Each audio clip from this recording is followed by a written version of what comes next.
En Barranquilla, Colombia, esperaban con ansias el comienzo de un nuevo año. Festejos y música se escuchaban en todos los rincones de la ciudad barranquillera, pero en la madrugada del 1 de enero, mientras todos celebraban, una mujer de 18 años luchaba por aferrarse a la vida a causa de un impacto de bala, pero en días posteriores la chica fallece.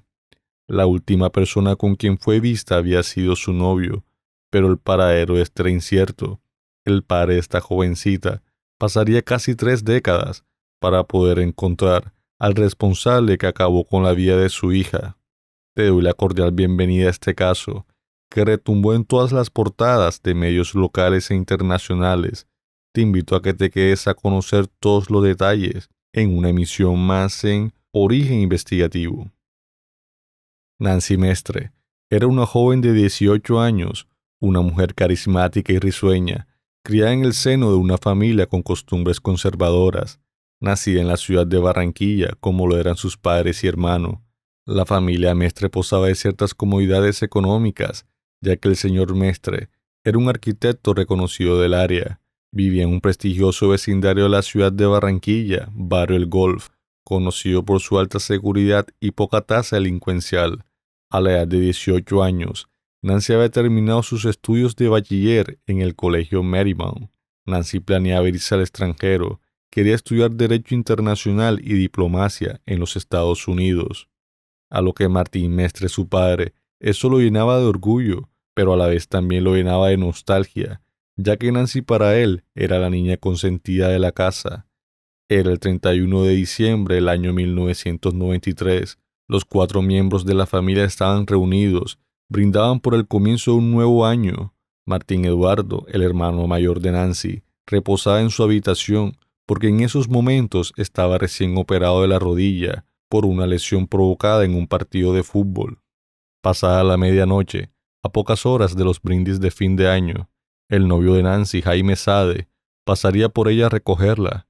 Planeaban festejar con amigos en una discoteca a las afueras de la ciudad, en el municipio de Puerto Colombia. Jaime Sade era un hombre empresario de 30 años, nacido también en la ciudad de Barranquilla, pero con raíces de origen libanés. Nancy y Jaime se conocieron cuando ella estaba en la escuela, por medio del grupo de amigas de Nancy. El padre de Nancy poco conocía a Jaime, pero sí había tenido la oportunidad de conocer a su familia, y les parecía una familia con principios. Los padres de Nancy solían ser muy precavidos en las horas en que solía salir su hija, pero en ese momento vieron pertinente que Nancy saliera más tarde de lo habitual, por lo que era una fecha especial, así que le dieron permiso de salir hasta las 3 de la mañana. El padre de Nancy le dijo a Jaime Sade que la cuidara, contestándole el hombre, por supuesto. A eso de las 6 de la mañana se despierta Martín Mestre con cierta zozobra, preguntando si la nena había llegado. Nancy no había pasado la noche en casa. El señor Mestre, preocupado, porque su hija no acostumbraba a dormir por fuera, se dispuso a ir a la discoteca donde Nancy pudo haber estado con su novio, pero al llegar al establecimiento no los encontró. Martín de inmediato se dirigió a la casa de Jaime Sade. Lo atendió una mujer. Era la mamá de Jaime, que en esos momentos estaba haciendo aseo en la casa. La mamá de Jaime le dijo a Martín Mestre que su hija había tenido un accidente.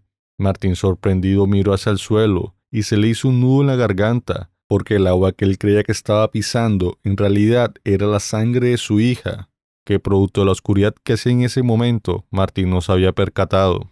Abrumado por la situación, Martín le preguntó dónde estaba su hija. La mamá de Jaime le dijo que la habían llevado a la clínica del Caribe. De inmediato Martín se dirigió hacia el lugar.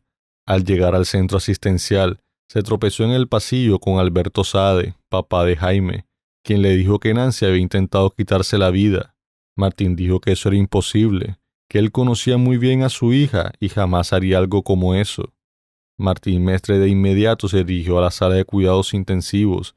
Nancy había recibido un impacto de bala en la cabeza.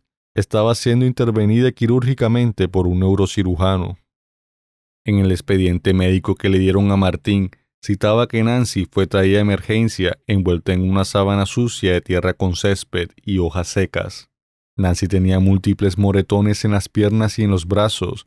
Martín Mestre, viendo a su hija tendida en una camilla, llena de moretones, cubierta de sangre, tierra y maleza en su cuerpo, exclamó: ¿qué le hicieron a mi hija? Nancy Mestre pasó 9 días en cuidados intensivos, tratando de aferrarse a la vida, pero la joven no aguantó la gravedad de sus heridas. Los padres de Nancy le cantaban canciones de cuando ella era pequeña. Martín en esos últimos momentos agarraba la mano de Nancy y oraba diciendo: Dios mío, por favor acéptala en tu reino.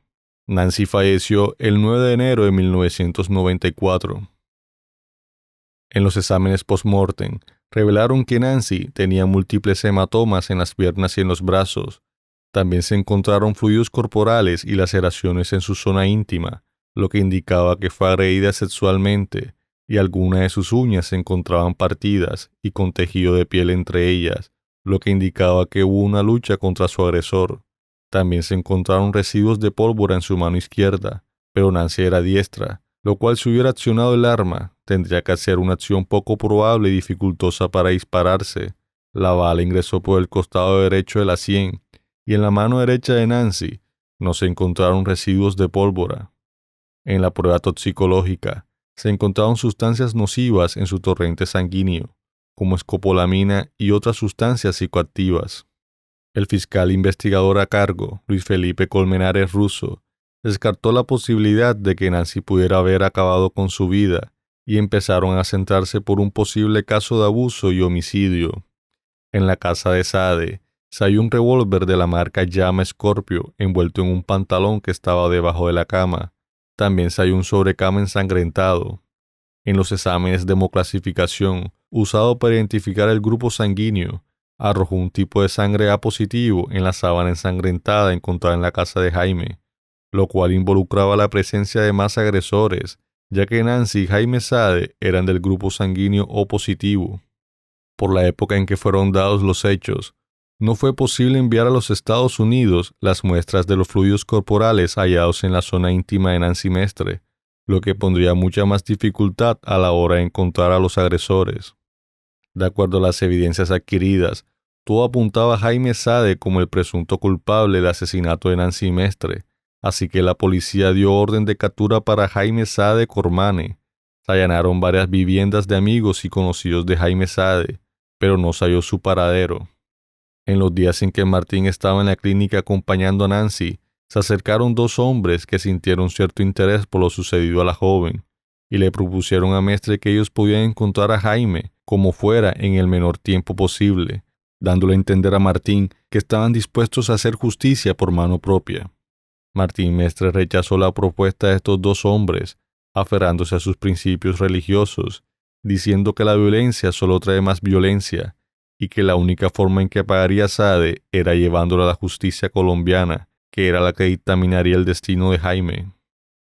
El 5 de julio de 1996, a 2 años del asesinato de Nancy Mestre, el juez 11 penal del distrito de Barranquilla, José Pareja Y, juzgó a Jaime Saade Cormane por los delitos de homicidio y acceso carnal violento, condenándolo como reo ausente a 27 años de prisión. Jaime se volvió la persona más buscada de Colombia. La Interpol arrojó órdenes de captura, emitiendo circular roja a múltiples países de América y de la Unión Europea, pero no se pudo dar con el paradero del fugitivo. A 1 año de la condena de Jaime Saade, una carta anónima llegó a las manos de Martín Mestre. Un testigo, al parecer, tenía una información sobre lo que pudo haber sucedido esa madrugada del 1 de enero.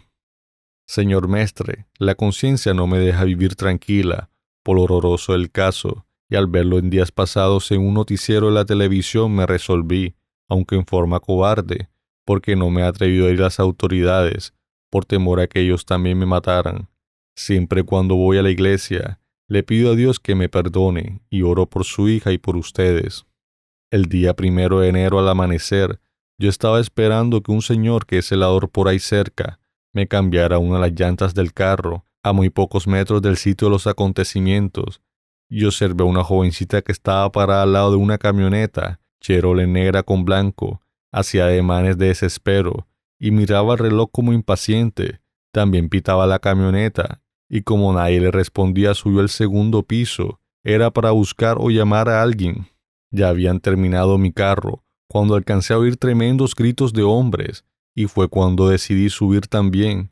y alcancé a ver a 3 o 4 hombres desnudos, de los cuales por las fotografías de Jaime Sade, él era uno de ellos. Gritaban: «No puedes dejarla ir porque nos vio y lo va a contar a todo el mundo». 2 estaban como abrazados y otro pedía ayuda porque la joven se le soltaba. El pánico me hizo salir corriendo a mi carro y luego desde mi casa llamé a la policía. Por lo que leí, nunca fueron.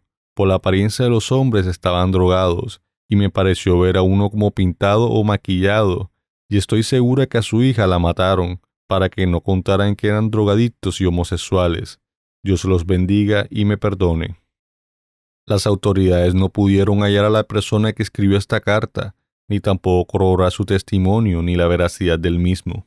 Al pasar de los años, las autoridades no tenían ninguna pista del paradero de Jaime Sade. El tiempo pasaba y Martín Mestre veía que el caso de Nancy se estaba enfriando. Era como si Jaime Sade se hubiera desvanecido. Martín Mestre sentía que tenía que hacer algo. No podía quedarse de brazos cruzados mientras el asesino de su hija gozaba de plena libertad. Martín comenzaría su arduo trabajo de dar con el paradero del asesino de su hija. Empezó a hacer diversos cursos de inteligencia y como investigador privado, aprovechando sus conocimientos adquiridos en años atrás, por la década de los 80, cuando prestaba sus servicios como marinero. Martín se obsesionó por los libros filosóficos de Maquiavelo, y por uno en particular, un libro llamado El Mayor William Martin, un libro enfocado sobre estrategias bélicas, basado en la Segunda Guerra Mundial. Martín comenzó a hacer diversos volantes y afiches del rostro de Jaime Sade con la ayuda del hoy extinto DAS, organismo estatal encargado de realizar inteligencia y contrainteligencia en Colombia, retratando a Jaime Sade con distintos perfiles, rostros con barba, sin barba, calvo, con pelo largo, en diferentes contexturas físicas, delgado, con un poco más de peso.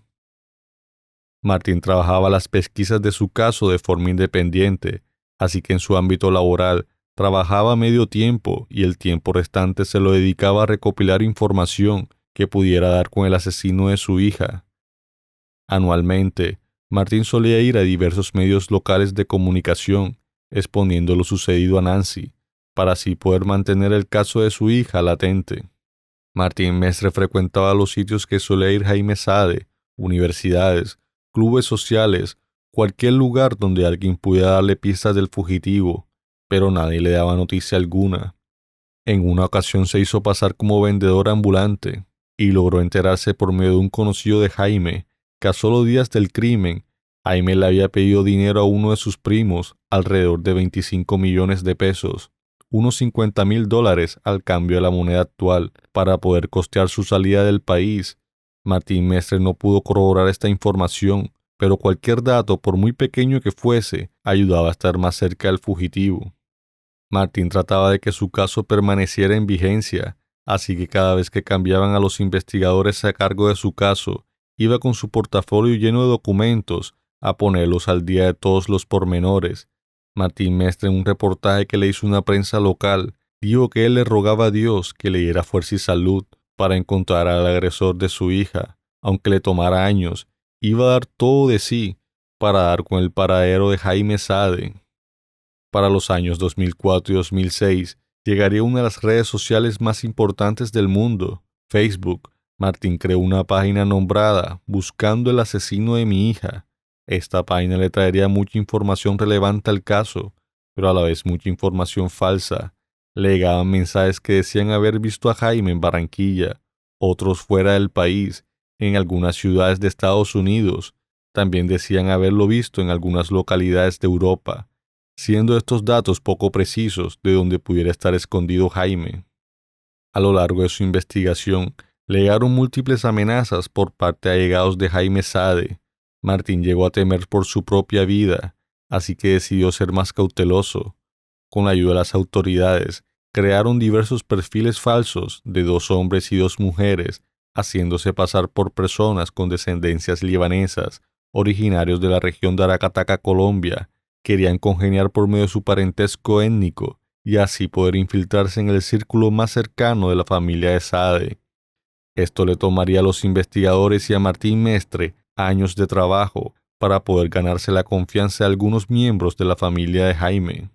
Martín Mestre se hizo amigo de algunos allegados de Jaime. En algunas publicaciones solían hacer comentarios con la palabra Santa Marta, siendo esta una ciudad de Colombia, a solo hora y media en carro de la ciudad de Barranquilla. Martín pensó que debido a la frecuencia con que usaban el nombre de esta ciudad en sus publicaciones y comentarios de Facebook, Jaime pudiera estar escondido en aquel lugar. Pero tras semanas de análisis, para los investigadores y para Martín, le parecía poco probable que el hombre que habían estado buscando por más de 20 años estuviera a solo hora y media de distancia de ellos, así que empezaron a indagar un poco más en el asunto. Tras una búsqueda minuciosa, gracias a la ayuda de la Interpol, pudieron descubrir que el hermano de Jaime vivía en Brasil, en la ciudad de Belo Horizonte, gracias a un dato proporcionado por una persona cuya identidad fue protegida. Ahora todo tenía mucho más sentido. En Santa Marta también había una playa llamada Belo Horizonte, lo cual esto indicaba que tal vez Jaime Sade estuviera escondido en el vecino país. La Interpol ahora tenía la dirección de la casa del hermano de Sade, también la ubicación de su trabajo. El hermano de Jaime tenía una clínica oncológica en la ciudad de Belo Horizonte. Varios agentes encubiertos se infiltraron en la clínica, haciéndose pasar como pacientes. Tras varios días recopilando datos de la clínica, se percataron de la presencia de un hombre cuyas características se asemejaban a las de Jaime Sade, solo que este tenía otro nombre, Enrique dos Santos Abdala. La Interpol, con la ayuda de las autoridades brasileñas, comenzarían a seguir un poco más de cerca a este hombre de 60 años, de apellido brasileño con descendencia árabe. Se descubrió que Enrique dos Santos Abdala tenía una lavandería cerca de la clínica del hermano de Jaime, también que estaba casado con Marley Díaz, con quien tuvo 2 hijos, que ya eran mayores de edad. Enrique dos Santos solía frecuentar una cafetería cercana de su lugar de trabajo. Un día, como de costumbre, dos Santos fue a la cafetería a eso del mediodía. Conversaba con unos compañeros de trabajo mientras tomaba un vaso de café. Cuando Enrique dos Santos abandonó el establecimiento, los investigadores recogieron el vaso como muestra y lo enviaron al laboratorio. Al llegar los resultados, se halló que las huellas encontradas en el vaso de café en realidad eran pertenecientes a las de Jaime Sade. Los oficiales confirmaron sus sospechas. Enrique dos Santos y Jaime Sade eran la misma persona. Las autoridades brasileñas allanaron la casa de Jaime Sade en Belo Horizonte. Jaime no puso resistencia, solo se mostró sorprendido de que por más de 26 años prófugo pudieron dar con su paradero. Se le fue notificado a Martín de la captura de Jaime Sade.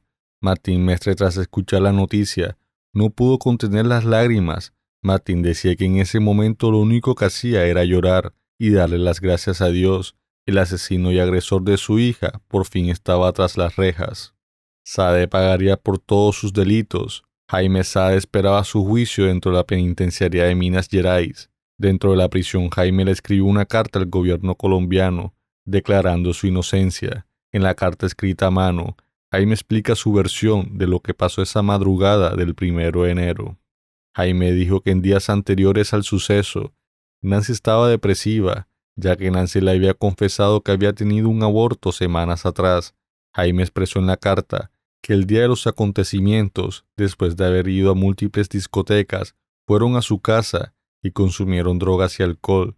Después durmieron juntos con mutuo consentimiento. A eso de las 5 de la mañana, Nancy se levantó con cierta angustia porque era tarde y sus padres le iban a llamar la atención.